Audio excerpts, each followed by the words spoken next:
Hello दोस्तों। आज मैं आप लोगों को पंचवर्षीय योजना के बारे में कुछ जो है पहले तो नोट्स कुछ बताता हूँ, उसका विश्लेषण कर देता हूँ। फिर उसका एमसीक्यू लेकर के आया हूँ, आप लोग उसको देखिए और इस वीडियो को पूरे लास्ट तक देखिएगा। और उसमें एक न एक क्वेश्चन जो है सो सेलेक्टिव रहता ही है, उसीलिए आप इस क्वेश्चन को बिल्कुल पूरे देखेंगे, ठीक है। और उसके बाद आप लोग लास्ट में कमेंट्स बताएंगे कि ये वीडियो कैसा रहा। और आप लोग के लिए परीक्षा में एक न एक मार्क आना ही है उसमें से, ठीक है। तो चलिए हम लोग कुछ पंचवर्षीय योजना के बारे में जानते हैं कि ये पंचवर्षीय योजना का शुरुआत क्यों किया गया था, क्या जरूरी पड़ा था जो ये पंचवर्षीय योजना लागू हुआ था। सबसे बड़ी बात है कि ये पंचवर्षीय योजना जो है आपको 15 मार्च 1950 को लागू हुआ था। और उस समय किसका शासन था? पंडित जवाहरलाल नेहरू का शासनकाल में ये योजना का शुरुआत हुआ था। पंचवर्षीय योजना इसलिए बनाया गया था कि हमारे देश में सरकार को ये जानना था कि हमारे देश का जो है आय क्या है, व्यय क्या है। ये योजना साल साल करना तो मुश्किल था, इसीलिए 5-5 साल पर रखा गया था, इसीलिए उसका नाम पंचवर्षीय योजना से सूचित किया जाता है, ठीक है। अब 5 वर्ष में हमारे जो देश का कितनी आय हुआ, कितना व्यय हुआ, इसका जो है टोटल जो है ब्यौरा रखने के लिए ये पंचवर्षीय योजना लाया गया था। कब लाया गया था? तो 15 मार्च 1950 को। उस समय किसके शासनकाल थे? तो पंडित जवाहरलाल नेहरू के शासनकाल में। इस योजना को ध्यान में रखते हुए दोनों सरकार, जो केंद्र सरकार और राज्य सरकार, दोनों जो है उस बजट के रूप को दो भागों में बांट दिया। एक बनाया गैर योजना बजट और दूसरा हो गया योजना बजट। गैर योजना बजट ये था कि ये दिन सालाना जो है उसको दिनों दिन मदों पर खर्च जो करता था उसको नोट्स किया जाता था, किसमें? गैर योजना बजट में। और योजना बजट में जो पंचवर्षीय योजना पर निर्धारित लक्ष्य था उस पर खर्च किया जाता था। ये जो पूछा जाएगा आपको, अगर पूछ दिया गया पंचवर्षीय योजना में जो निर्धारित लक्ष्य का खर्च किस योजना के अंतर्गत आता है, तो योजना बजट के अंतर्गत आता है। और जो सालाना जो होता है ये आता है गैर योजना बजट के अंतर्गत, ठीक है। लेकिन वर्ष 1951 से लेके 2017 तक भारतीय अर्थव्यवस्था को इस मॉडल को पंचवर्षीय योजनाओं की अवधारणा पर आधारित था, ठीक है। पंचवर्षीय योजना को तैयार करने के लिए जो क्रियान्वित करना पड़ा, उसको विनियमित करने का जो कार्य योजना शुरुआत किया गया था वहीं 15 मार्च 1950 को पंडित जवाहरलाल नेहरू के शासनकाल में, ठीक है। उसको बहुत इंपॉर्टेंट पॉइंट्स है, उसको आप लोग याद रखेंगे। वर्ष 2015 में योजना आयोग को नीति आयोग में जो है परिवर्तित किया गया। और ये योजना आयोग अब क्या बन गया? नीति आयोग बन गया, है ना। अब है जो कब बना, तो 1 जनवरी 2015 को योजना आयोग किस में कन्वर्ट हो गया? नीति आयोग में। और अब इसमें एक प्रश्न बनता है कि अभी जो नीति आयोग है उसके अध्यक्ष कौन है? तो हमारे जो आदरणीय नरेंद्र मोदी जी हैं, पीएम, वहीं हम लोग का नीति आयोग के अध्यक्ष हैं। उपाध्यक्ष कौन है? सुमन बैरी है। और पूछेगा सीईओ कौन है, तो परमेश्वर अय्यर जो है उनका सीईओ है, ठीक है। ये सब मेन इम्पोर्टेंट पॉइंट्स था जो पंचवर्षीय योजना से लिया जाता है। चलिए अब हम लोग एमसीक्यू पर चलते हैं। और उसका जो एमसीक्यू है उसको आप लोग क्या करेंगे, ध्यान में रखेंगे और बताएंगे कि उसका सही उत्तर क्या होगा, आप लोग कमेंट्स के माध्यम से। और हम जो है आप लोगों को इस वीडियो में ऑप्शन में जो है सही टिक के अनुसार बताते हैं उसका सही उत्तर क्या होगा। तो ये नंबर जो क्वेश्चन है कि पंचवर्षीय योजना की अवधि क्या थी, तो पंचवर्षीय योजना की जो अवधि थी ये था, आपको 4 ऑप्शन दिया है, 51 से 56, 1950 से 55, 55 से 60 या 61 से 66। सभी में तो 19 ही है, ठीक है। तो ये जो है पहली पंचवर्षीय योजना जो था, पहले तो आप लोग को याद है कि योजना का शुरुआत हुआ था कब? योजना का शुरुआत हुआ था 15 मार्च 1950 को। तो उसके बाद प्रथम पंचवर्षीय योजना जो आया था 1951 से लेके 56 तक, 5 साल का है पंचवर्षीय योजना, 5 साल का चला था। बीच बीच में कोई ऑब्जेक्शन है उसको पूरा वीडियो देखिएगा, तो पता चल जाएगा। और नेक्स्ट वीडियो में जो भी छूटा है पंचवर्षीय योजना से, अभी तक 2017 तक जो भी पंचवर्षीय योजना का था हम टोटल कवर करेंगे। और ये मेरा फर्स्ट वीडियो है, तो आप लोग इसको चैनल को सब्सक्राइब कर लीजिएगा और बेल आइकन को दबा दीजिएगा, ताकि जो भी वीडियो डालेंगे वो आप तक पहुंच जाएगा। ठीक है। दूसरी है, पहली पंचवर्षीय योजना किस मॉडल पर आधारित है? तो पहली पंचवर्षीय योजना जो है, 4 ऑप्शन दिया है, पीसी महानोलोबिस मॉडल पे, या दयाराम साहनी मॉडल पर, गिरगिल फार्मूला, या हेराल्ड डोवल मॉडल पर। तो ये जो है हेराल्ड डोवल मॉडल पर आधारित है। ऑप्शन जो है डी जो है बिल्कुल सही उत्तर है। नेक्स्ट नंबर जो क्वेश्चन है, नेक्स्ट नंबर, पहली पंचवर्षीय योजना का मुख्य उद्देश्य क्या था?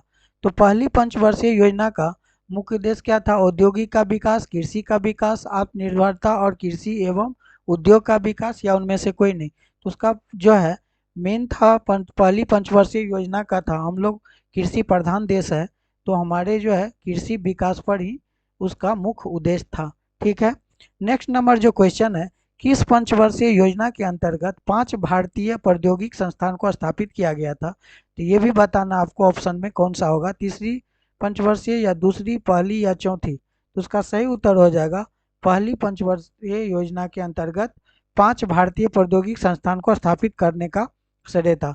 दूसरी पंचवर्षीय योजना किस अवधि में तैयार किया गया था? दूसरी पंचवर्षीय योजना कब आया था?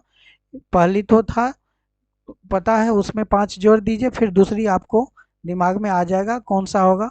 तो 1950 से 55, या 55 से 60, 61 से 66, या 1956 से 61। तो उसका सही उत्तर हो जाएगा 1956 से 61। ऑप्शन नंबर डी जो है बिल्कुल सही उत्तर है। नेक्स्ट नंबर क्वेश्चन है, दूसरी पंचवर्षीय योजना किस मॉडल पर आधारित है? तो दूसरी पंचवर्षीय योजना जो है आपको, ये जो है Dayaram Sahni, PC Mahalanobis, Herald Doval model, या गाडगिल फार्मूला। तो ये जो है पीसी महालनोबिस मॉडल पर आधारित है। तो बी नंबर जो है बिल्कुल सही उत्तर है, इसीलिए बी नंबर जो है बिल्कुल सही है, उसको याद रखिएगा। ठीक है। नेक्स्ट नंबर क्वेश्चन है, दूसरी पंचवर्षीय योजना का मुख्य उद्देश्य क्या था? आत्मनिर्भरता एवं कृषि उद्योग का विकास, कृषि का विकास, औद्योगिक का विकास, या उनमें से कोई नहीं। तो 4 ऑप्शन में सेलेक्ट कीजिए कौन सा सही उत्तर हो जाएगा। उसका सही उत्तर है ऑप्शन नंबर सी, उसका जो औद्योगिक का विकास करना जो है, यही दूसरी पंचवर्षीय योजना का मुख्य उद्देश्य रहा था। दूसरी पंचवर्षीय योजना का मुख्य उद्देश्य किसको स्थापना करना था? इसको किसको स्थापना करना था ये पूछ रहा है। तो समाजवाद को, या व्यक्तिवाद को, या दोनों को, इनमें से कोई नहीं। तो उसका मूल उद्देश्य था समाजवाद को जो है क्या करना, विकास करना। दूसरी पंचवर्षीय योजना का मुख्य उद्देश्य कितने क्षेत्रीय मॉडल पर आधारित था? तो दूसरी जो है उसका जो है 3 क्षेत्रीय मॉडल पर आधारित है। तो ऑप्शन नंबर जो 4 क्षेत्रीय मॉडल आधारित, ऑप्शन नंबर सी जो है बिल्कुल सही उत्तर है। ऑप्शन नंबर सी, 4 मॉडल क्षेत्रीय मॉडल था। ठीक है। नेक्स्ट नंबर क्वेश्चन है, दूसरी पंचवर्षीय योजना के अंतर्गत आय के कितने प्रतिशत की वृद्धि का लक्ष्य रखा गया था?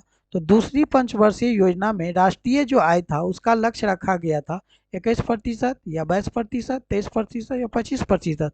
उसका सही उत्तर होगा ऑप्शन नंबर डी, 25% ही उसका राष्ट्रीय आय प्रतिशत लक्ष्य रखा गया था। तीसरी पंचवर्षीय योजना की अवधि क्या है?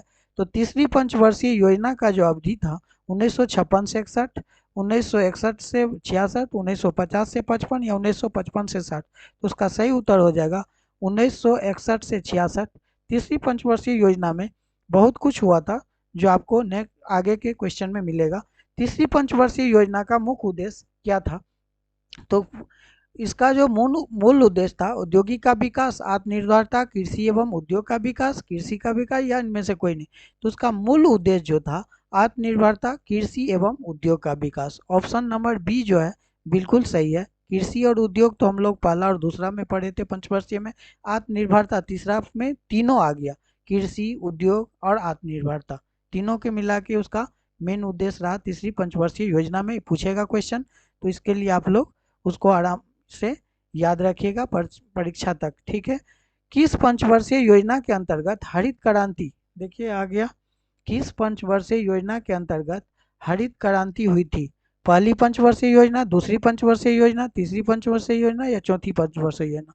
तो आप लोग समझ गए होंगे कि तीसरी पंचवर्षीय योजना के अंतर्गत जो था हरित क्रांति लाया गया था, और ये लाया किसने था? MS स्वामीनाथन के द्वारा लाया गया था। तीसरी हरित जो हुआ था हरित क्रांति का जो है किस पंचवर्षीय में? तीसरी पंचवर्षीय योजना में। नेक्स्ट नंबर क्वेश्चन है, किस पंचवर्षीय योजना में सबसे असफल माना जाता है? तो अब बताना है आपको कि किस पंचवर्षीय योजना को सबसे असफल माना जाता है। ये VVI क्वेश्चन है, मस्ट VVI है, इसको याद रखिएगा। क्योंकि पहली पंचवर्षीय, दूसरी, तीसरी या चौथी पंचवर्षीय योजना, तो उसका सही उत्तर हो जाएगा तीसरी पंचवर्षीय योजना। उस समय जो है बहुत सारे जो है हम लोग का अकाल हो गया था, जो पानी सिंचाई को लेकर के, तो कृषि का हालत बहुत ही गंभीर रहा और उस समय हम लोग असफल घोषित हुए थे। तो ये तीसरी पंचवर्षीय योजना में हुआ था। पहला योजना अवकाश की अवधि क्या थी? तो उस समय जब अकाल हुआ तो योजना में क्या हो गया? अवकाश हुआ था, 3 अवकाश हुआ था योजना में। लेकिन पहली पूछ रहा है तो आप लोग को बताना है 1965 से 69, 66 से 68 या 1966 से 69। तो उसका सही उत्तर हो जाएगा ऑप्शन नंबर सी, 1966 से 69। तीसरी के बाद यह है 3 साल ये पंचवर्षीय योजना चली थी। नेक्स्ट नंबर क्वेश्चन है, तीसरी पंचवर्षीय योजना के असफल होने के बाद कितने वर्षों की अवधि के लिए वार्षिक योजना चलाई गई? तो ये जो है 3 वार्षिक योजना जो चलाई गई थी, ये चलाई गई थी 3 वर्षों के लिए, ठीक है। नेक्स्ट नंबर क्वेश्चन है, चौथी पंचवर्षीय योजना की अवधि क्या थी? चौथी पंचवर्षीय योजना की जो अवधि है ये बताना है 1950 से 55, 1955 से 60, 1956 से 61, 1969 से 74। तो उसका सही उत्तर हो जाएगा 1969 से 74, ठीक है। ऑप्शन नंबर डी जो है बिल्कुल सही आवाज है। किस पंचवर्षीय योजना में भारत की कृषि वृद्धि दर सर्वाधिक रही है? तो बोलता किस योजना में भारत का कृषि दर सर्वाधिक रहा था? तो ये था आपको पहली, चौथी, पांचवी या उनमें से कोई नहीं, आप लोग बता दीजिए। उसका सही उत्तर हो जाएगा चौथी पंचवर्षीय योजना में, ये बिल्कुल सही था, है ना। नेक्स्ट नंबर क्वेश्चन चौथा जो है बी नंबर ऑप्शन बिल्कुल सही है। नेक्स्ट क्वेश्चन है, किस पंचवर्षीय योजना में 14 बैंकों का राष्ट्रीयकरण किया गया था? तो अब किस योजना में? चौथी में या पहली में या पांचवी पंचवर्ष में या दूसरी पंचवर्षीय में? तो ये था आपको चौथी पंचवर्षीय योजना में जो है 14 बैंकों को राष्ट्रीयकरण किया गया था। तो ऑप्शन ए जो है बिल्कुल सही जवाब है। बोलता है किस पंचवर्षीय योजना में सूखा संभावित क्षेत्र कार्यक्रम शुरू किया गया था? दूसरी पंचवर्षीय, चौथी पंचवर्षीय, पहली पंचवर्षीय या पांचवी पंचवर्षीय? तो उसका सही उत्तर हो जाएगा आपको ऑप्शन नंबर बी जो है बिल्कुल सही जवाब है। चौथी पंचवर्षीय योजना में जो है आपको सूखा संभावित जो हुआ था, ये कार्यक्रम जो शुरू हुआ था। ये होता है चौथी पंचवर्षीय योजना का मुख्य उद्देश्य क्या था? चौथी पंचवर्षीय योजना का मुख्य उद्देश्य क्या था? कृषि का विकास, स्थिरता के साथ आत्मनिर्भरता एवं कृषि के साथ महत्व, औद्योगिक विकास या आत्मनिर्भरता एवं कृषि उद्योग का विकास? तो ये जो है आपका बिल्कुल सही उत्तर है ऑप्शन नंबर डी, आत्मनिर्भरता, कृषि का विकास, आत्मनिर्भरता, कृषि और उद्योग का विकास। ये जो है आपका जो है लास्ट क्वेश्चन था इस वीडियो का, उसीलिए उसको आप लोग क्या करेंगे, आराम से वीडियो को पूरे देखेंगे। और वीडियो अच्छा लगा हो तो इस चैनल को आप लोग सब्सक्राइब कर लीजिए, बेल आइकन दबा दीजिए। अगर वीडियो अच्छा लगा हो तो वीडियो को लाइक कर दीजिए, शेयर कर दीजिए दोस्तों के साथ, और अपना हमेशा कृपा बनाए रखिए। धन्यवाद।